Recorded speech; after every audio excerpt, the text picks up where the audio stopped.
Shalom les amis de Brèche Média, que Dieu vous bénisse abondamment. Merci d'être toujours fidèles à cette chaîne. Aujourd'hui, nous sommes dans les 2800 abonnés. C'est grâce à vous, c'est vous qui faites de nous ce que nous sommes, que Dieu vous bénisse abondamment. Et aujourd'hui, dans notre émission à la découverte, nous allons recevoir un serviteur de Dieu, un pasteur du message du temps de la fin. C'est après celle-ci. Brèche Média, la chaîne des nations, vous présente. Merci beaucoup, Shalom Pasteur. Et Shalom. bienvenue sur notre plateau. Merci beaucoup de m'inviter. Merci Pasteur d'avoir accepté surtout notre invitation. Parce que c'est pas donné à tout le monde. Souvent, nous appelons les gens. Mais pour répondre juste oui à l'invitation, souvent c'est difficile. Mais vous avez accepté sans contrainte, sans hésitation. Et pour ça, nous vous sommes infiniment reconnaissants. C'est un grand privilège pour moi d'être invité. Voilà. Alors, Pasteur, sans pour autant tarder, nous allons demander de vous présenter tout directement à nos téléspectateurs. Qui êtes-vous réellement? Je m'appelle Meshak Zola. Je suis marié, père marié à Grace Ngomba et père de 2 petites fillettes. Je suis pasteur d'une petite église au Congo et précisément à la province de Haut-Ouélé, dans un petit contrée qu'on appelle Dourba. L'église, ça s'appelle Soleil Couchant Tabernacle. C'est ça le frère Meshak. Waouh! Une bonne présentation. Il est pasteur d'une église. Le nom de l'église, c'est Soleil Couchant Tabernacle. Soleil Couchant Tabernacle. Tous les saints des Soleil Couchant Tabernacle, nous vous saluons à partir de cette chaîne. Que Dieu vous bénisse abondamment. Grâce à votre pasteur, on peut voir quel est votre niveau. Et nous disons que Dieu vous bénisse abondamment. Continuez toujours à nous attendre là-bas, au Soleil Couchant. Parce que nous allons les trouver tous là-bas. Vraiment. Merci beaucoup, pasteur. Grace Ngomba, la sœur Grace Ngomba, c'est votre épouse? Oui, c'est mon épouse. Voilà, la très chère, précieuse sœur Grace Ngomba, recevez aussi nos salutations à partir de Brèche Média. Que Dieu vous bénisse abondamment pour tout ce que vous faites pour l'homme de Dieu, pour les serviteurs de Dieu, pour l'homme qu'il est aujourd'hui. Et après ça, pasteur, pour la deuxième question, c'est de parler de votre expérience dans les messages du temps de la fin. Ah, ok. Si je dois parler de mon expérience, on prendra des heures et des heures. J'ai beaucoup d'expérience dans ma vie baissière, avec le Seigneur, avec ce message. Tout ce que je pourrais dire, le message m'a transformé. Le message m'a changé. Et si je peux porter une veste, c'est à cause du message. Si aujourd'hui je peux prendre l'avion pour venir au Rwanda, c'est simplement à cause de ce message. Si moi et vous, on peut se mettre aujourd'hui comme ça, ce message m'a donné tout ce qu'il y a de précieux. Si je dois parler de mon expérience, il y en a tellement beaucoup. Merci beaucoup, pasteur. Il a été tellement bref. Il nous dit, s'il a commencé à parler de son expérience, on peut dormir aussi. On peut dormir dans cette émission. Donc, c'est qu'il y a beaucoup de choses que vous avez à dire, vous avez dit traverser pour arriver là où vous êtes aujourd'hui. Mais moi, vous témoignez, c'est grâce à ces messages que vous pouvez commencer à voyager partout au monde. Si vous êtes honoré aujourd'hui, c'est grâce à ces messages. Effectivement. Voilà, ça c'est une chose très capitale. Parce que on dit, on prend soin du message et le message prend soin de nous. Donc, merci. En vous écoutant parler, on peut voir les témoignages vivants. Merci. Les messages. Ok, pasteur, merci beaucoup. Et pouvez-vous nous parler comment vous avez écrit au message? Et comment vous avez croisé ce message? Bon, je suis le seul dans ma famille à croire le message ici. J'ai pris beaucoup pour ma famille, spécialement pour ma grande sœur. Je prie à ce qu'un jour qu'elle rencontre aussi le message. Ma grande sœur et mon beau-frère, qui sont comme mes parents. Imaginez un peu, je suis le seul à croire ce message. Je ne vais pas quand même aller au ciel seul, sans voir à côté ma grande sœur, mon père, ma mère. Vous voyez, ça fait mal. Vraiment. Donc, votre souhait que vous soyez au ciel avec votre famille, quoi. Effectivement, comme l'a chanté le pasteur Lifoko. je vais aller au ciel tout en retrouvant toute ma famille. Ça sera une grande joie. Ça ne me fera pas la joie d'être au ciel, que ma famille soit là en enfer en train de brûler. Alors, merci beaucoup, parce que aussi la Bible dit, crois au Seigneur Jésus, tu seras sauvé, toi et ta famille. Effectivement. Et ta foi là qui t'a poussé à croire ce message peut sauver ta famille. Mais maintenant, pasteur, moi j'aimerais savoir comment vous avez croisé ce message. Bon, ce message, au fait, moi j'étais un catholique. Je suis né dans une famille catholique. Et là où j'ai grandi un peu, mon grand-père, c'est vraiment un catholique dans les sangs. Même quand vous l'entendez parler de comment est-ce qu'il a évolué dans la vie, il ne manque pas de mentionner l'Église catholique. Voilà. Alors, c'est comme ça que j'allais aussi dans les messes et tout. Et puis, à un moment donné, je me suis retrouvé, je crois, à Mwanda avec ma mère, hein, qui est déjà de l'autre côté. Oui.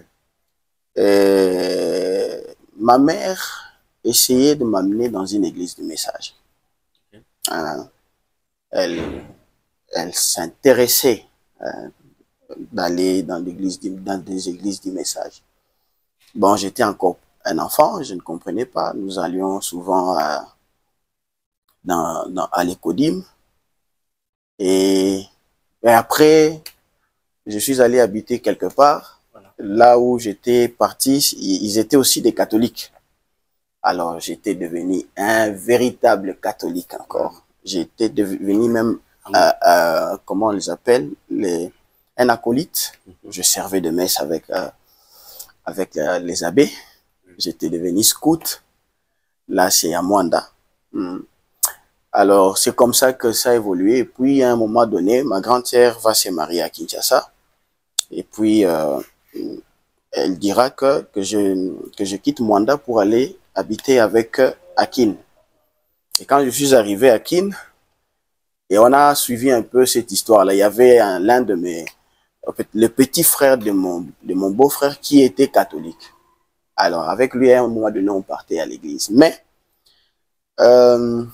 un jour, j'étais parti au coin de notre avenue. Je vais mentionner ça, ouais. Ça peut aider quelqu'un. Ouais. Dans le but d'attendre une fille qui devait sortir de l'autre avenue, ouais. En face de notre avenue. Cette fille-là m'a tiré, vous voyez, non? Alors, je suis arrivé au coin de notre avenue, il y avait un ami, bon, pas un ami, un monsieur qui vendait là, au coin. Et son ami, je ne sais pas comment est-ce qu'ils se sont connus. Ils étaient, je crois, dans l'église des combats spirituels, les deux. Alors, son ami là arrive, il commence à lui parler de la parole de Dieu. Lui montrer que, voilà, vos histoires là de combats spirituels, ce n'est pas ça, voilà, c'est ça, Dieu nous a envoyé. Non, là où moi je ne parlais pas. Mais tout ce que le monsieur disait, c'est comme si c'est à moi qu'on disait ça. C'est comme si c'est à moi qu'on disait ça. Alors, ils ont parlé. À la fin, ils voulaient partir. Je lui ai posé la question. Où est-ce que vous priez? Il m'a juste dit, je prie à Rigini. À Rigini, à l'époque, c'est le pasteur Barouti. Alors, quand il m'a répondu comme ça, il est parti. C'était ce jour-là où Dieu a commencé à travailler dans ma vie. J'ai dit, mais tiens, comment un jeune homme comme ça, il peut sortir toutes ces histoires qu'il a sorties là? Et comment, et d'où est-ce qu'il a tiré ça? Où est-ce qu'il a tiré ça, au fait? Oui. C'était étonnant, en fait. J'ai dit, mais c'est spécial. J'ai dit, bon, comme il m'a dit qu'il prêche à Rigini, je vais, moi, chercher cette église. Comme ça, je vais monter, je vais aller commencer à écouter la parole là-bas. C'est là que je commencerai à monter, à écouter la parole. En tout cas, en fait, j'aimerais mentionner ceci. À l'église de Rigini, nous étions vraiment bénis. C'était une église en fait, où le réveil, je dirais, le réveil de ce message est sorti de Rigini. Et c'est parti dans le monde entier aujourd'hui. Donc, nous étions là, et on a crié la parole là, nous avions été baptisés là. Wow. On a commencé notre expérience chrétienne là, à l'Assemblée chrétienne de Regini, où le pasteur Barouti était le pasteur, et il avait ses 3 associés, le pasteur Kalumbu, le pasteur Landou et le pasteur Mali. Voilà un peu mon histoire, comment j'écris la parole. Waouh, vraiment c'est intéressant. C'est intéressant de voir le parcours que vous avez fait d'un vrai catholique à un vrai pasteur. Donc là au milieu, il y a un long voyage, une grande expérience qui peut aider les enfants de Dieu. Tu peux être là en train de passer par les mêmes étapes. Alors, si ce témoignage peut t'aider, que Dieu te donne la force d'y arriver. S'il a aidé notre pasteur à y arriver, toi aussi tu peux y arriver. Merci beaucoup, pasteur. Et aujourd'hui, vous êtes une bénédiction pour les gens. Nous disons gloire à Dieu. Amen. Parce que, vous savez, quand vous croisez une chose, quand vous croisez la chose qui vous manquait, quoi, vous sentez que c'est ça que j'ai cherché. C'est ça la chose.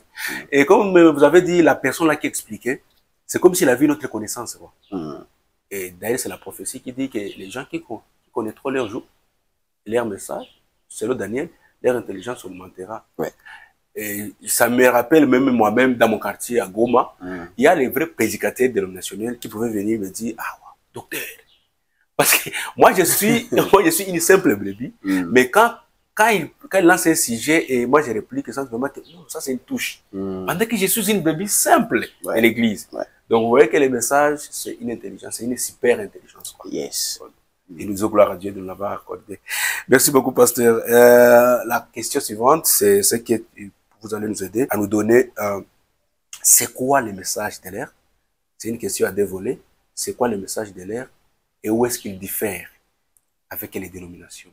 Ah, ok. Bon, le message de l'air, c'est le sang. C'est un signe aujourd'hui. Et le message de l'air, c'est l'ouverture de cette sceau. Et tous ces mystères que nous connaissons dans le message qu'on peut citer. C'est, en fait, c'est ça même qui nous diffère avec les dénominationnels. Ok, c'est l'ouverture de cette sceau. En fait, notre message, c'est l'ouverture de cette sceau. C'est Apocalypse 10, de 1 à 7. C'est ça notre message. Et c'est ce qui nous diffère des dénominationnels. Et comme je dis, le message, c'est les signes, c'est le sang, c'est la vie, au fait. La vie, vous aurez des dieux. Et vous remarquerez que nous sommes différents avec les dénominationnels. Différents. Notre façon de croire la parole de Dieu, notre façon de croire la Bible, ça se diffère. Et si il y a de vrais croyants de la Bible, c'est bien nous. Nous croyons mot à mot, même là où il y a des virgules, nous croyons à ça. Voyez? Donc le message, c'est la révélation de cette sceau. Et c'est ce qui nous diffère. Et nous sommes différents. Nous sommes un peuple différent des autres. Voilà ce que je peux répondre à cette question-là. Le message de l'air, c'est le sang. Bien sûr. C'est les signes. Le message de l'air, c'est la parole. C'est l'ouverture de cette sceau. C'est que les dénominations n'ont pas.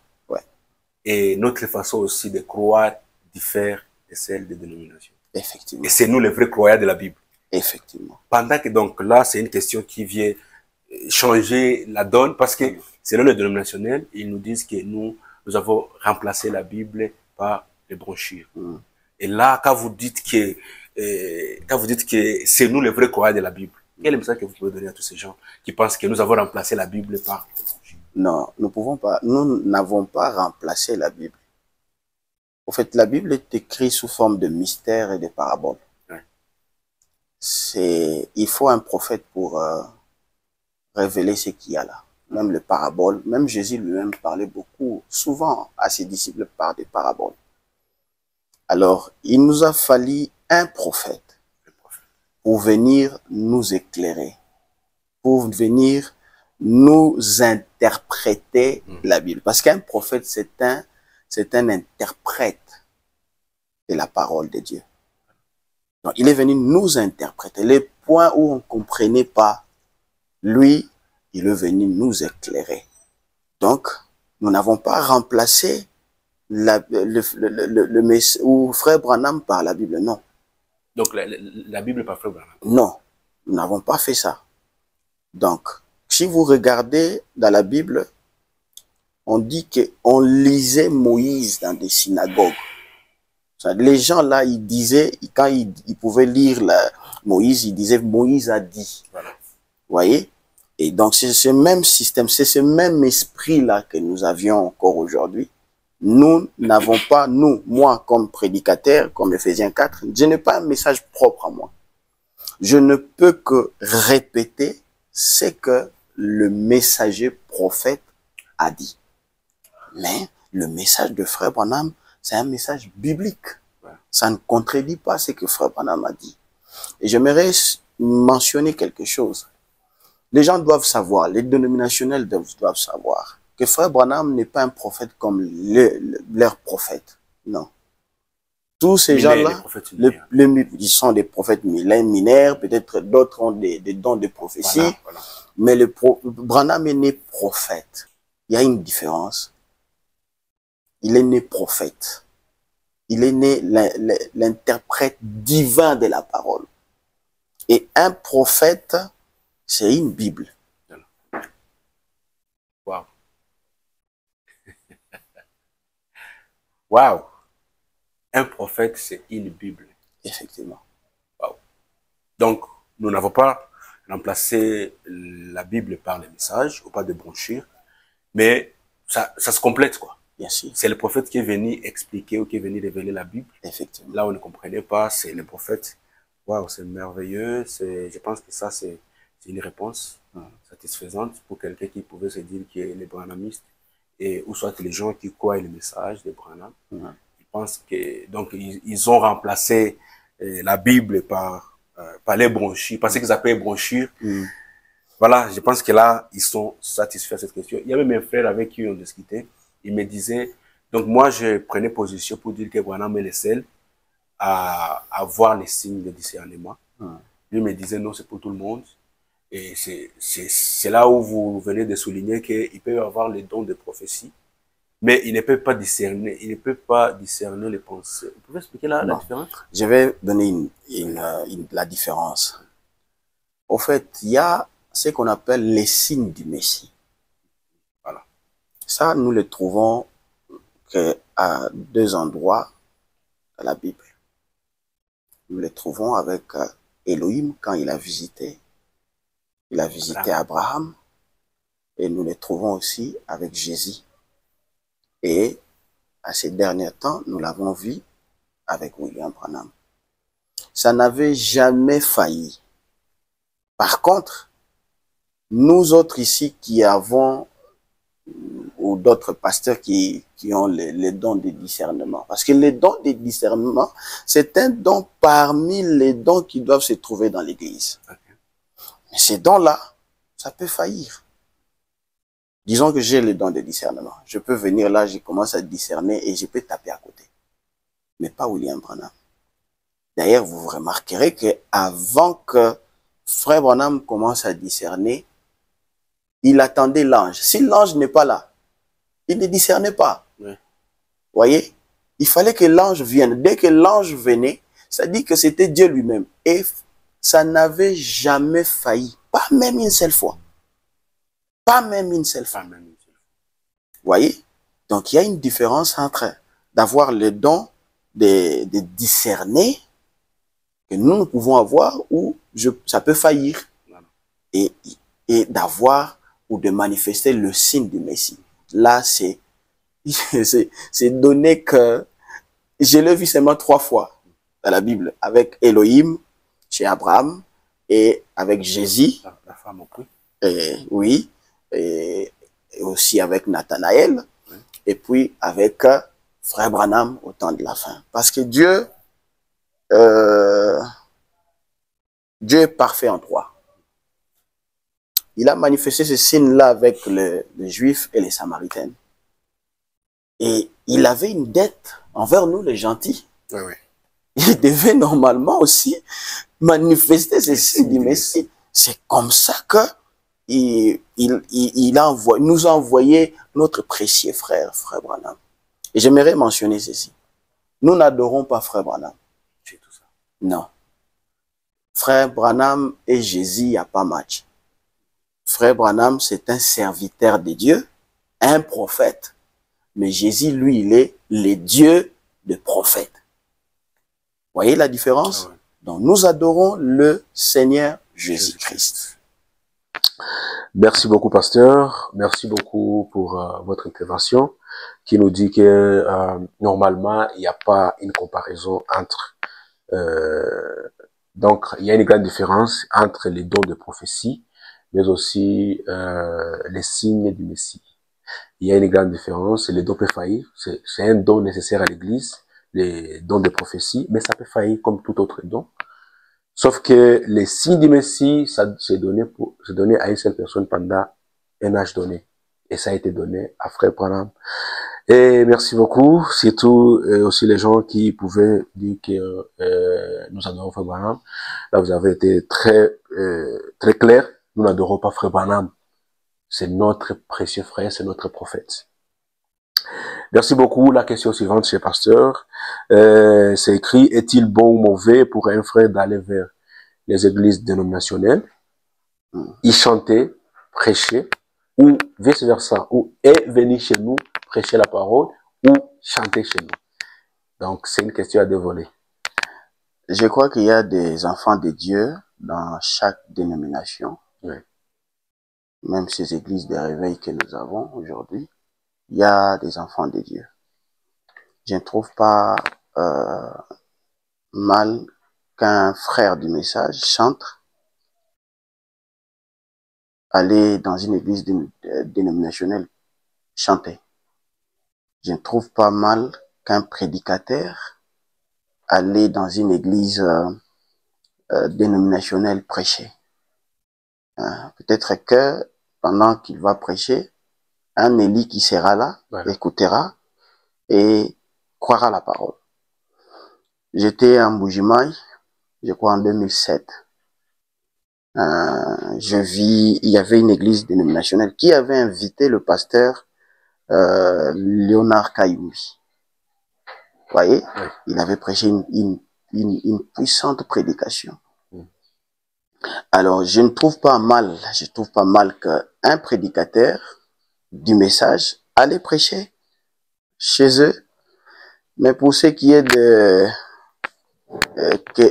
que le prédicateur dénominationnel vienne nous prêcher, là, moi, je ne crois pas à ça. Moi, personnellement, je ne crois pas à ça. C'est à chaque pasteur de faire comme le Seigneur pourra lui conduire. Mais moi, je ne crois pas à ça. Ok. Voilà.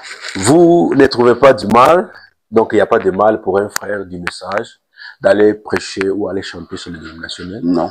Mais vous ne croyez pas à ce qu'eux puissent venir chez nous? Non. Ici récemment, il y a, j'avais cité les frères Isaac Boukassa.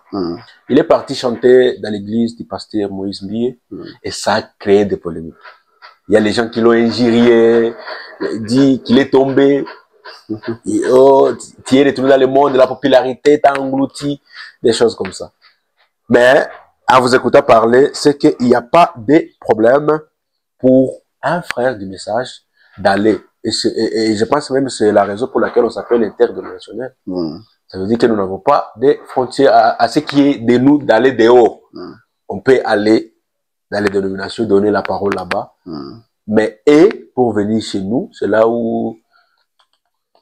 Bon, les gens qui condamnent les frères Isaac Boukassa, ils ont quelle écriture pour condamner le frère Isaac Boukassa? Le fait d'aller chanter chez le pasteur Moïse Mbié. Bon, de toutes les façons, il y a des... Bon, aujourd'hui, nous avons YouTube. Ces chansons sont là-bas. Ils peuvent toujours écouter ça. Ça sera toujours les frères Isaac Boukassa. Chez le pasteur, c'est pas Moïse Mbié ou les autres. Voilà. Mais si on l'invite personnellement, physiquement, il n'y a pas de problème. Ils chantent, c'est pour la gloire de Dieu. Peut-être il y a un Élie là-bas qui pourra, à travers des chansons, croire. Il y a beaucoup de gens qui ont pris le message à cause des chansons de frère Lifoko, Voilà. le frère Sylvain Akwala. Ils ont écouté, ils ont sans savoir qu'ils étaient du message. Sans savoir qu'ils étaient du message. Donc, que les frères et nos sœurs arrêtent de condamner nos frères chantres qui vont chanter. Ils aiment comme ça ou les autres qui vont là-bas pour chanter. Ouais. C'est une autre façon aussi d'évangéliser, d'influencer aussi les autres. Ouais.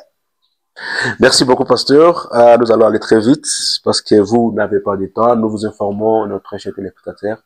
Là, nous sommes présentement à Kigali, au Rwanda. Et les pasteurs, comme vous le voyez, il a un agenda chargé. Nous essayerons d'aller très vite. Selon vous, pasteur, qu'est-ce qui peut influencer un pasteur du message de retourner dans les dénominations? Soit il n'a pas le Saint-Esprit. Donc je dirais il n'a pas le Saint-Esprit. Donc c'est simple que ça. On peut prêcher le message sans avoir le Saint-Esprit. Wow. Oui. Un hypocrite peut prêcher même ce message ici et les gens debout. Mais c'est un hypocrite. Mais là, ça briserait la règle qui dit qu'on ne donne que ce qu'on a. Ça va le briser comment? Si la personne n'a pas le Saint-Esprit, oui. Donc il ne donnera pas le Saint-Esprit. Bon, je ne sais pas, mais je ne crois pas. Parce qu'un prédicateur qui croit ce message, qui a fait le baptême, l'expérience du baptême du Saint-Esprit, retourner encore chez les dénominationnels. Donc c'est que au départ, il n'avait pas le Saint-Esprit. Ok. En tout cas, je ne sais pas tel que je suis ici, qu'est-ce que je vais aller faire chez les dénominationnels? Qu'est-ce qu'ils vont me prêcher? Vraiment. Donc, soyons clairs. Ou, je ne sais pas. Nous, le message est là-bas en haut. Maintenant, vous voulez encore me rabaisser en bas. Je ne peux pas. Je ne peux pas. Soit, comme je le dis, c'est qu'il n'a pas le Saint-Esprit, ou depuis longtemps, c'était un ramassis. Parce que quand le surnaturel est manifesté, ça attire la foule, une foule mélangée. Donc, il y a des gens qui sont comme Dathan, Corée, Abiram. Voyez? Donc, je ne crois pas qu'un prédicateur qui a fait l'expérience du baptême du Saint-Esprit, demain, retourner chez les dénos. Ah non, je ne crois pas. Une réponse simple, un frère qui retourne chez le dénominationnel, c'est qu'il n'a pas le Saint-Esprit. Il n'a pas le Saint-Esprit. C'est une réponse simple et nette. Oui, il n'a pas le Saint-Esprit. Très clair. Parce que le Saint-Esprit ou le baptême du Saint-Esprit véritable, c'est dans le message. C'est dans le message.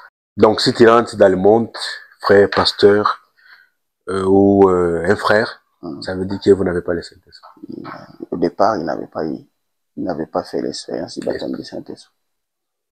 C'est simple. Merci beaucoup, pasteur. Si vous retournez dans le monde, donc si vous ne retournez pas dans le monde, si vous retournez dans les dénominations, c'est que au départ, vous avez quelque chose qui clochait dans votre expérience avec Dieu. Merci beaucoup, pasteur. La question suivante, c'est de dire, quelle est votre lecture par rapport aux frères et sœurs qui choisissent de rester à la maison, écouter les bandes au lieu d'aller à l'église? Bon, en fait, c'est une question qui est d'actualité aujourd'hui. Ouais.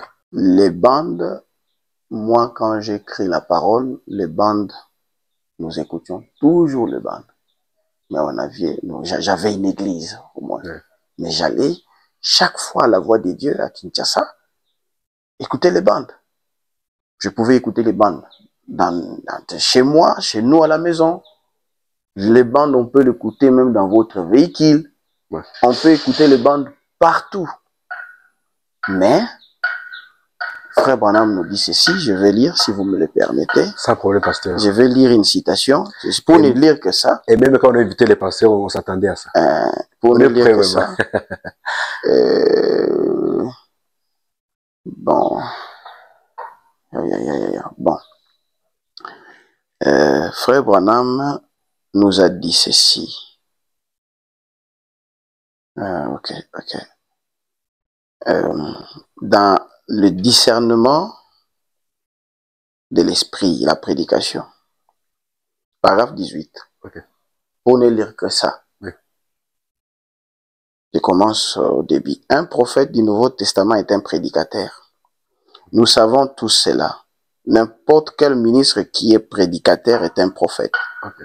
Un prophète du Nouveau Testament, s'il prophétise ou prêche, non pour s'édifier lui-même et se faire un grand nom, ou pour édifier son organisation, bien qu'il devait être dans une organisation, mais voici moi sans organisation, mais prêchant que vous devriez vous y trouver. C'est juste. Chaque homme devait avoir une église où il se sente chez lui. Vous devriez avoir un endroit et non pas simplement flotter ça et là, mais avoir un endroit où vous allez à l'église et vous l'appelez votre église.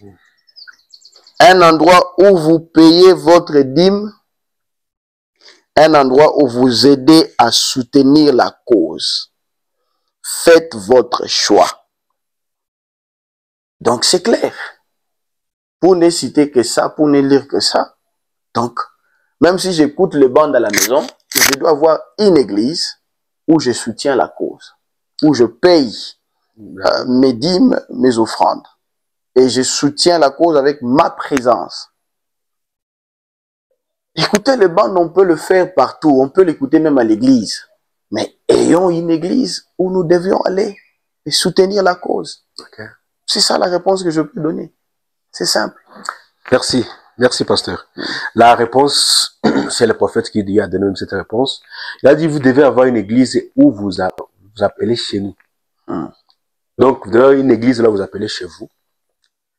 Et vous pouvez écouter les bandes dans la maison, c'est pas un problème. Ouais. Mais vous devez avoir une église où vous tenez la cause, vous payez vos dîmes et votre présence aussi. Bien sûr. Voilà. Donc, à ce qui est de cette question, vous n'êtes pas d'accord avec ces frères qui restent à la maison au lieu d'aller à l'église. Je ne suis pas d'accord avec eux. Voilà, donc c'est net. Même le frère Joseph Branham qui fait jouer les bandes à l'église, c'est à l'église qu'il fait jouer les bandes. Oui, c'est à l'église. Vous voyez? C'est à l'église qu'on appelle Branham Tabernacle. Vous voyez? Donc, moi, les bandes, j'écoutais les bandes depuis longtemps. Mais j'avais une église. Et c'est là qu'ils vous disent, non, non, moi je reste à la maison, j'écoute les bandes. Ils n'écoutent pas ces bandes-là bien. Non. Parce que la même bande là te dira d'avoir une église. Bien sûr. Ou prier, ou on soutient l'œuvre de Dieu, voilà. Ou on a un pasteur. Voilà. Ce n'est pas que, c'est pas les bandes qui doivent vous marier. Non, non. C'est un ministre de la parole qui doit vous marier.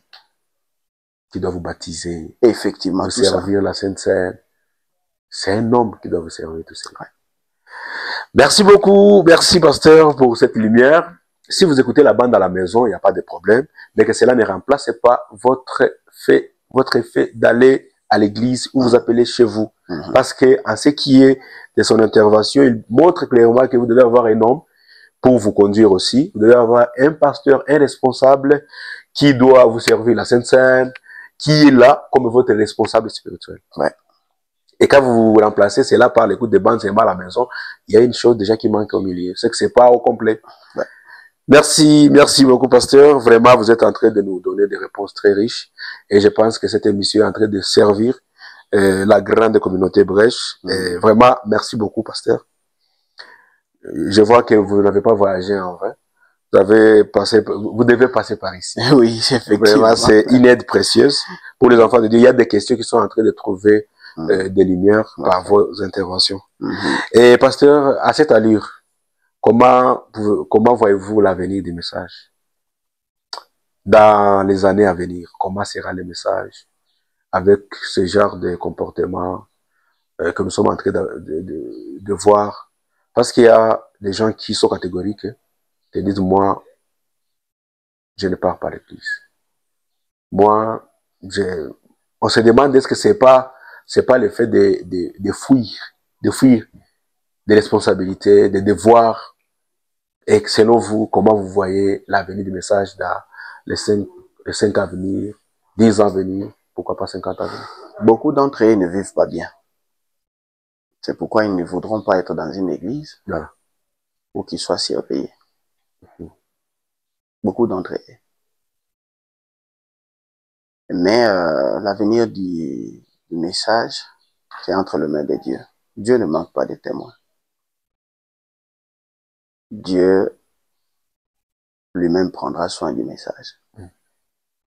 Voilà ce que je peux dire. Ok. Waouh.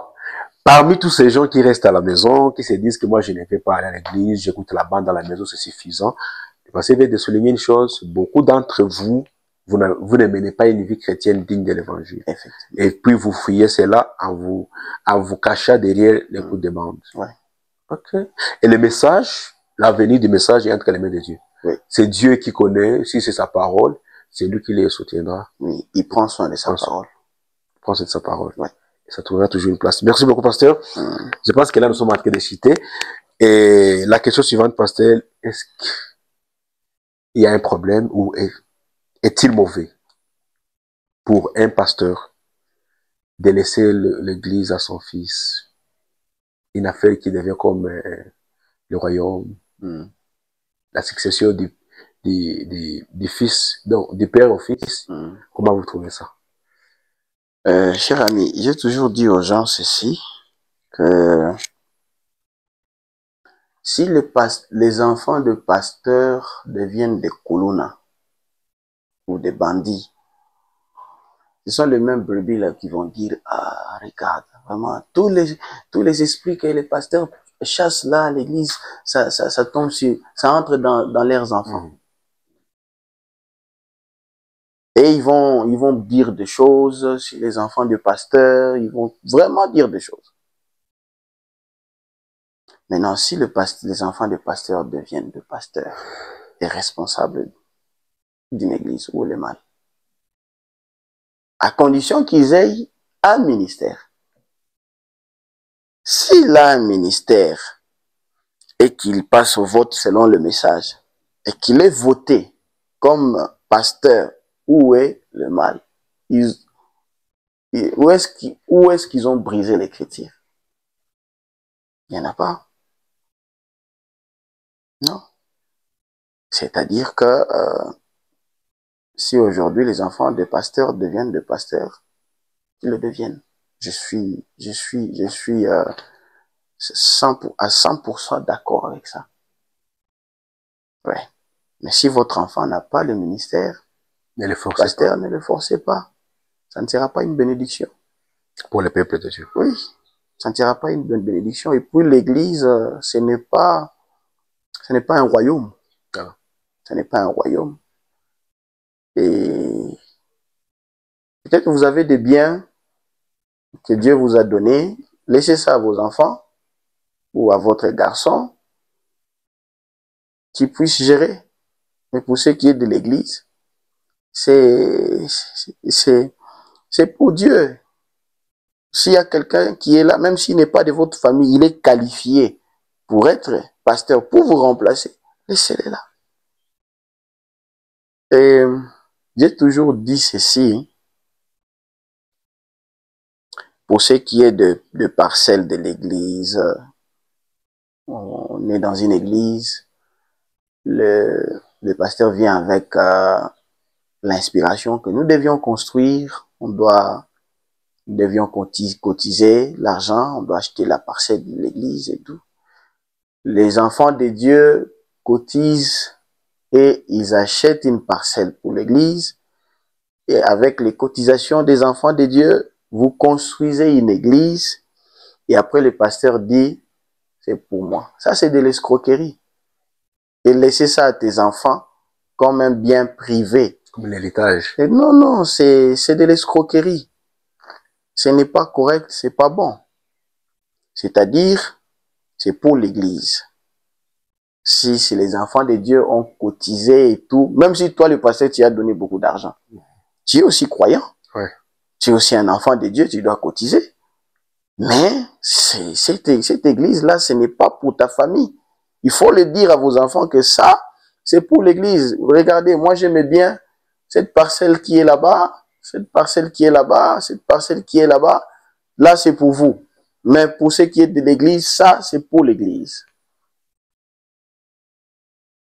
Okay. Donc, moi, je pense que nous devions faire des choses correctement. Si l'enfant d'un pasteur a un ministère, tant mieux, gloire à Dieu, qu'il prêche la parole. On verra s'il a réellement un ministère. Mais que les parents aussi ne forcent pas leurs enfants à devenir pasteur. Ça ne sera pas une bénédiction. Mais s'il a un ministère, souvent aussi, je vois que beaucoup des enfants des serviteurs de Dieu, ils finissent d'avoir un ministère dans leur vie. Ils ont un ministère dans leur vie. Ça va se manifester peut-être plus tard. Je ne sais pas comment est-ce que Dieu le fait. Ça se communique, ça se contamine ou ça c'est Dieu lui-même. Je ne sais pas comment est-ce que ça arrive, mais c'est Dieu lui-même. Okay. Il appelle qui il veut. Il a donné à chacun de nous des dons. Tu peux avoir un garçon qui est ton enfant. Dieu, il peut faire en sorte que ton garçon soit aussi un prédicateur, comme toi tu es prédicateur. Ouais. Dieu est souverain. Mais ne forçons pas nos enfants à devenir prédicateurs parce que tu vois que cette église-là, bon, il faut que ça reste pour ma famille. Non, c'est pas bon. C'est pas correct. Okay. Voilà un peu ce que je peux donner, donner comme réponse à cette question. Merci beaucoup, pasteur. Merci vraiment. De rien. Donc, si je vous ai suivi avec attention, il n'y a pas du mal qu'un enfant du pasteur soit pasteur. Non. Il n'y a pas du mal qu'un fils d'un prédicateur soit prédicateur. Mais il suffit seulement qu'il y ait les ministères. Ouais. S'il a les ministères, il n'y a pas de problème. Mais pasteur ou chef prédicateur, ne forcez pas vos enfants à devenir prédicateurs. Non, non. Mais c'est ça le problème d'aujourd'hui, parce que nous voyons, c'est comme s'il y a quelque chose de poussé. Tu vas trouver qu'un pasteur pousse son fils à s'habituer aux affaires de Dieu, et puis tu vas voir, après un temps, il commence à lui donner du temps, c'est lui qui prêche, et après il lui dit, c'est mon associé, après, vous connaissez la suite. Ben, s'il a un ministère, il n'y a pas de mal à ça. Ça va, qu'il soit voté à l'église. Selon les messages. Selon les messages. Voilà. Merci beaucoup, pasteur. Merci vraiment. Avant la dernière question, avant qu'on quitte ce plateau, je vais demander ceci aussi. Pasteur, qu'est-ce que vous pensez de tous ces chantres musiciens du message qui deviennent des pasteurs, qui deviennent des prédicateurs? Est-ce que c'est par la chaleur de la parole qu'ils deviennent? Par la chaleur, parce que vous savez, composer une chanson, c'est comme aussi une prédication. Parce que vous commencez l'introduction, le développement, il y a aussi la conclusion qui peut être les refrains, des choses comme ça. Alors, est-ce que c'est conforme à la parole que tout chantre devient prédicateur, ou que les chantres restent dans les carrières des chantres et qu'ils laissent la tâche là des prédicateurs aux prédicateurs? Beaucoup plus, beaucoup d'entre eux, c'est de la convoitise. Et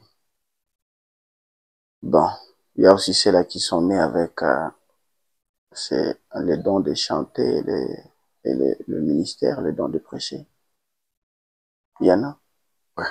Il y en a. Ben, ce que nous voyons aujourd'hui, bon, beaucoup de choses ont changé. Hein. Bon, surtout aujourd'hui, il va te dire que non, Dieu m'a dit. Quand il te dit déjà Dieu t'a dit, là, on est obligé de regarder la chose et de ne pas essayer de combattre. Mais l'œuvre de chacun sera manifestée à la fin des temps. On saura qui a été réellement appelé par Dieu et qu'il a fait avec des motifs égoïstes, nous le saurons. Il n'y a pas de problème. Okay. Laissez-les prêcher, comme ils le font là. Mais je pense que si chacun de nous pouvait rester à sa place, oui, ça serait une bonne chose. Ça sera vraiment une bonne chose. Et l'Église de Dieu sera dans l'harmonie. Voilà. Voyez? Que je suis prédicateur, que je reste prédicateur. Parce que bon, je ne sais pas, il n'y a que des chantres qui deviennent des prédicateurs. Je n'ai pas encore vu un pasteur qui devient chantre. Je n'ai pas encore vu. Mais il n'y a que des chantres qui cherchent aussi à devenir des prédicateurs. Bon, si c'est Dieu qui les a appelés, tant mieux. Ça, c'est entre eux et Dieu. Mais si ce n'est pas Dieu, c'est leur problème. Ils seront comme les rois Osias, qui a quitté sa place du roi. Il est venu au temple pour faire de l'encens. C'était pas sa place. Il était, Frère Bonhomme dit dans la prédication, être conduit, il dit, il était une bénédiction pour le peuple d'Israël en étant roi. Voilà. Pas en étant un sacrificateur. Voilà. Vous voyez? Donc, je pense que nos frères chantres sont une bénédiction pour nous. Quand ils chantent. Ça nous bénit. Vraiment. Ça nous inspire aussi. Mais quand vous cherchez maintenant à prendre la place parce que vous avez beaucoup lu et vous avez une connaissance, alors je vais aussi, moi aussi je dois prêcher. Bon, tant mieux. C'est libre à vous. Peut-être c'est Dieu qui vous a envoyé. Nous ne savons pas. Mais pour moi, j'aimerais que chacun de nous reste à sa place. Voilà. Tel que moi ici. En tout cas, je me dis, Seigneur, si je pouvais demander ce don-là, que Dieu me donne le don de chanter. J'aime chanter, mais je ne sais pas chanter. Mais je ne vais pas forcer la chose. Oui. Parce que ça ne sera pas une bonne bénédiction pour les gens. C'est vrai. Je me sens bien quand je prêche. Je me sens vraiment que oui, c'est ça, la position que Dieu m'a donnée, la place que Dieu m'a donnée, les dons que Dieu m'a donnés. Mais je n'aimerais pas prendre la place de quelqu'un d'autre. Forcer à chanter, ça ne sera pas une bénédiction. Ça sera pas une bénédiction. Oui. Wow. Merci, pasteur, que chacun reste à sa place. Chantre, reste à ta place de chantre. Prédicateur, reste à ta place de prédicateur. Ouais. Mais seulement si Dieu t'appelle, parce qu'il est souverain, ça peut arriver. Ouais. Mais c'est pas un mouvement qui devait être partout. On va de faire en train d'être converti en prédicateur, en prédicateur, en prédicateur. Que ça ne soit pas par convoitise. C'est tout ça. Merci beaucoup, pasteur, pour ces moments passés sur notre plateau. Merci pour ces moments vraiment de partage. Nous avons beaucoup appris de vous. Alors, merci beaucoup. Nous pensons que Dieu nous donnera encore un autre moment parce qu'il y a beaucoup de questions. Et si on continue, on risque de passer toute une éternité sur ces questions-là. Alors, pasteur, pour terminer, pour quitter ce plateau, nous allons vous demander juste quel est votre message pour la grande communauté qui vous suit maintenant sur Brèche Média. Et aussi, vous allez saluer aussi votre église qui vous suit à pareil instant sur toujours le plateau Brèche Média. Voilà. Merci beaucoup de m'avoir invité, frère aimable Blessing. Voilà. Ça a été un grand honneur pour moi. Et si je dirais quelque chose à mes bien-aimés, mes frères et sœurs, c'est que attachons-nous au message. Le message est vrai. C'est la vie. C'est tout ce dont nous pouvons avoir besoin se trouve dans le message. Et peu importe les épreuves, n'abandonnez jamais le message. Dieu frayera toujours un chemin. Je salue mon épouse. Voilà. Je salue aussi mon église Soleil Couchant Tabernacle. Que Dieu vous bénisse beaucoup. Vous me manquez beaucoup. Mais bientôt, je serai de retour à Dourban. Merci beaucoup. Que Dieu bénisse le peuple d'Israël. Que Dieu bénisse l'épouse de Christ dans le monde entier. Et que Dieu bénisse aussi également tous les Éphésiens 4 qui sont dans les champs missionnaires en train d'œuvrer pour le Seigneur. Que Dieu le soutienne. Merci. Merci beaucoup, pasteur, de nous avoir visités. Merci pour votre message, pour la grande communauté qui suit Brèche Média. Merci pour votre présence. C'est une grande bénédiction pour nous. Et merci aussi pour l'œuvre que vous faites là-bas de l'autre côté. parce que Dieu a des témoins partout. Amen. Et vous faites partie des serviteurs fervents du Seigneur Jésus-Christ, et là où vous êtes. Et votre église est chanceuse de vous avoir comme pasteur. Merci. Alors, shalom, église Soleil Couchat Tabernacle, à la famille des pasteurs Meshach. Aussi, nous vous saluons, que Dieu vous bénisse abondamment. Alors, merci beaucoup de nous avoir suivis du début à la fin. Merci beaucoup, pasteur, d'être venu. Merci. Merci beaucoup, pasteur. Et merci d'avoir suivi cette émission du début à la fin. Merci d'être toujours scotché sur nos programmes, sur Brèche Média. Pour terminer, je salue les pasteurs Malachim Sawa, les pasteurs des églises de la Voix de Dieu. Que Dieu vous bénisse et que Dieu bénisse votre famille. Et surtout, je salue les saints de la Voix de Dieu Tabernacle à Kigali. Que Dieu vous bénisse. Ciao. Bye. Brèche Média, la chaîne des nations vous présente